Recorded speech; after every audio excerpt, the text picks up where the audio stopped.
Assalamualaikum warahmatullahi taala wabarakatuh.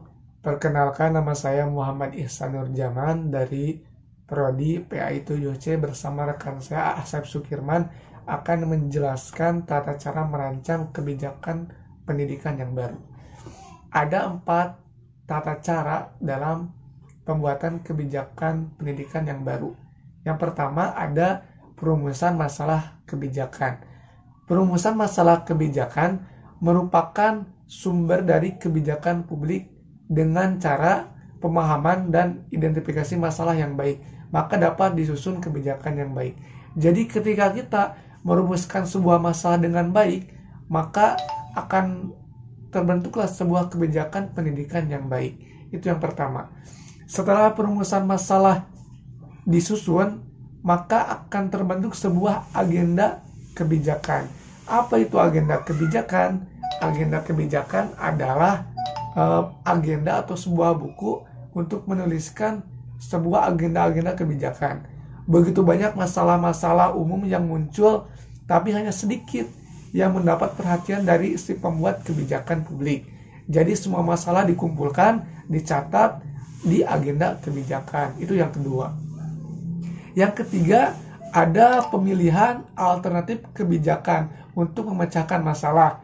Setelah masalah-masalah didefinisikan dengan baik dari para perumus kebijakan, nanti dipilih mana saja kebijakan yang dinilai baik. Lalu setelah itu ada tahap yang keempat, yaitu menetapkan kebijakan. Setelah terkumpul kebijakan-kebijakan yang dinilai baik di agenda kebijakan, maka dinyatakanlah dan ditetapkan sebagai kebijakan yang baik. Mungkin itu saja dari saya. Terima kasih. Wassalamualaikum warahmatullahi wabarakatuh. Assalamualaikum warahmatullahi wabarakatuh. Saya Asep Sukirman akan menjelaskan lebih lanjut tentang menyusun kebijakan pendidikan. Yang pertama adalah perumusan masalah. Kita ambil contoh 3 rumusan masalah yang akan ditindaklanjuti untuk menjadi sebuah kebijakan pendidikan.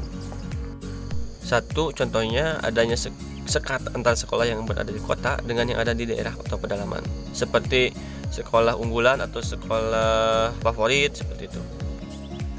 Kedua, kurangnya jaminan terhadap tenaga pendidik honorer, khususnya honorer ya. Contoh seperti gaji yang tidak layak atau yang dibayar setiap 2 bulan atau 3 bulan sekali, seperti itu. Dan yang ketiga, adanya kekurangan ilmu pengetahuan dari output atau dari para lulusan sekolah terhadap pendidikan agama Islam. Contohnya ketika dia sudah kuliah, ketika ditanya pertanyaan PAI yang dasar-dasar tidak tahu, seperti itu.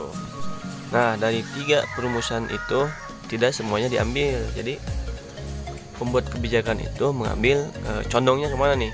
Saya ambil contoh ke yang nomor pertama, yaitu adanya sekat antar sekolah yang ada di kota dan di desa tentang sekolah favorit dan unggulan itu.